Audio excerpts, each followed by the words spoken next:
आज हम शुरू करेंगे क्लास नंबर 19। तो पिछले क्लास में हमने आपको बताया था कुछ मोटा, मतलब लग्न लग्न हमारा चल रहा है, फर्स्ट हाउस चल रहा है।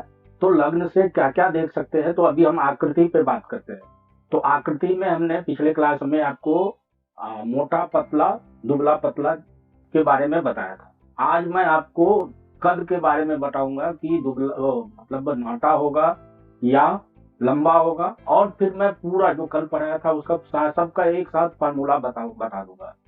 तो आप, क्योंकि आपका ये इम्पोर्टेंट है समझना कि बहुत कम लोग समझ पाते हैं कुंडली को देखकर कि जातक कैसा होगा, दुबला होगा या पतला, मोटा होगा, लंबा होगा, छोटा होगा। ये चीजें समझना सबके लिए आसान नहीं है, क्योंकि इसके लिए सिर्फ कुछ ग्रह को देख के या लग्न लगने को देखकर आप डिसाइड नहीं कर सकते। इसमें कई चीजें इन्वॉल्व हैं, तो उसको आपको समझना पड़ेगा। तो सबसे पहले आपको क्या समझे, अभी कद के लिए यदि करें तो कद, ग्रह और राशियां, इसका मैं टेबल बना दूंगा। तो कद कितने तरह के होंगे? लघुकाय, हिंदी में यदि आप बोलेंगे शॉर्ट लेंथ जिसको बोलते हैं, तो लघुकाय, मध्यम काय और दीर्घकाय, मीडियम हाइट और बहुत ज्यादा लंबा। तो लघुकाय के लिए जो ग्रह जिम्मेदार है, मंगल और शुक्र, ये ग्रह लघुकाय है। और राशियां में इन्वॉल्व है जो इसमें, तो वो मेष, वृश्चिक, कुंभ और मीन। तो लघुकाय के लिए मतलब छोटे कद के लिए जो ग्रह इन्वॉल्व है, मंगल और शुक्र हो गए, राशियां हो गया मेष, वृश्चिक, कुंभ और मीन।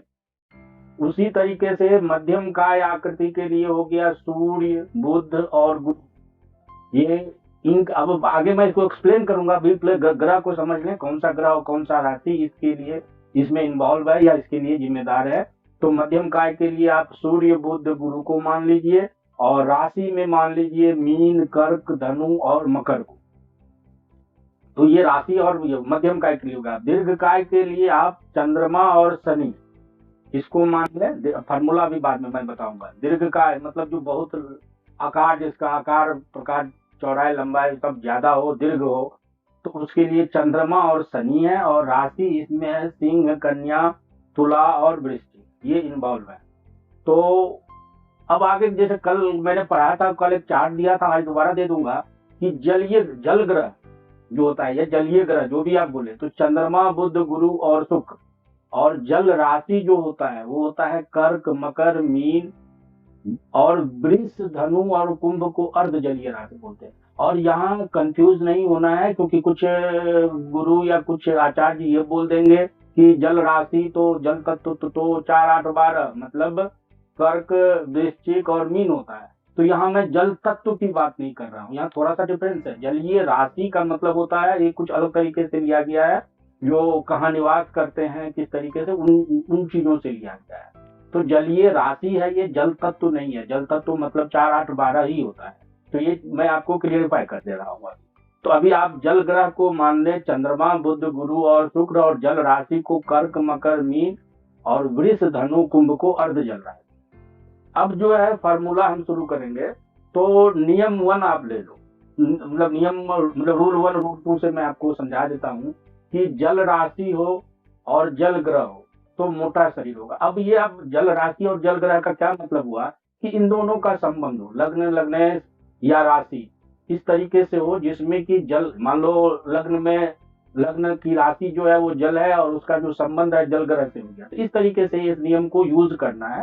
राशि आपको पता है कि एक तो चंद्रमा जिस घर में होता है वो भी राशि होता है, लग्न जिस राशि में होता है वो भी राशि होता है। लग्न, तो लग्न से और चंद्रमा से की राशि से संबंध, यदि राशि जल हो और ग्रह जल भी जलीय हो तो मोटा शरीर होगा। रूल 2 है कि लग्न और लग्नेश यदि जल राशि में, दोनों लग्न और लग्नेश दोनों यदि जल राशि में हो तो स्थूल शरीर बोलते हैं, मतलब हैवी शरीर बोलते हैं। नियम 3 है, रूल 3 है कि लग्न अग्नि या वायु राशि में हो। अच्छे से ध्यान से सुन लेना आप। लग्न यदि अग्नि या वायु राशि में हो और अग्नि ग्रह लग्न में हो, मतलब राशि, लग्न की राशि हो गई अग्नि या वायु और ग्रह उसमें आ जाए अग्नि वाले, तो ऐसे जातक दुबला पतला शरीर होगा किंतु बलवान होगा। रूल 4 है लग्न अग्नि या वायु राशि में हो, मतलब लग्न अग्नि या वायु राशि में हो और लग्नेश पृथ्वी राशि में हो। तो ऐसे लोगों का पुष्ट शरीर, मांसल शरीर होगा, ठोस होगा, शक्तिशाली होंगे ऐसे। अब रूल 5 पे आते हैं। अग्नि या वायु राशि लग्न में हो, लग्न में अग्नि या वायु राशि हो और लग्नेश जल राशि में हो तो स्थूल शरीर होगा, मोटा शरीर होगा। फिर से आप नियम रूल 5 देख लें कि लग्न में अग्नि या वायु राशि लग्न में हो, मतलब आप समझ लीजिए कि लग्न अग्नि राशि या वायु राशि में है और लग्नेश जल राशि में है तो स्थूल शरीर होगा। रूल 6 क्या है कि लग्न वायु राशि में हो और ग्रह भी वायु ग्रह ही लग्न में हो, तो लग्न की राशि वायु राशि हो और लग्न में जो ग्रह बैठे हैं वो वायु ग्रह हो तो दुबला पतला शरीर और तीव्र बुद्धि वाला होगा। अब आते हैं रूल 7 पे। लग्न पृथ्वी राशि में हो और ग्रह भी पृथ्वी हो तो इसे ध्यान से देखो, क्योंकि कद से जुड़ा हुआ है, नाटा कद होगा, छोटा कद होगा। तो लग्न पृथ्वी राशि में हो और उस लग्न में जो ग्रह हो वो भी पृथ्वी ग्रह हो तो नाटा कद होगा। रूल 8 है कि लग्न पृथ्वी राशि में हो और लग्नेश भी पृथ्वी राशि में हो तो ऐसे जातक जो है मोटा शरीर किंतु मजबूत होगा। लग्न पृथ्वी राशि में और लग्नेश भी पृथ्वी राशि तो मोटा होगा और मजबूत शरीर वाला होगा। तो मैंने आपको ये चार्ट बता दिया और कद के बारे में आपको बता दिया। तो इस चीज को एक बार और दोबारा आप देख लें कि जो 3 तरीके के कद मैंने बताया है इसका चार्ट लगाऊंगा मैं कि लघुकाय शरीर, मध्यमकाय शरीर, दीर्घकाय शरीर।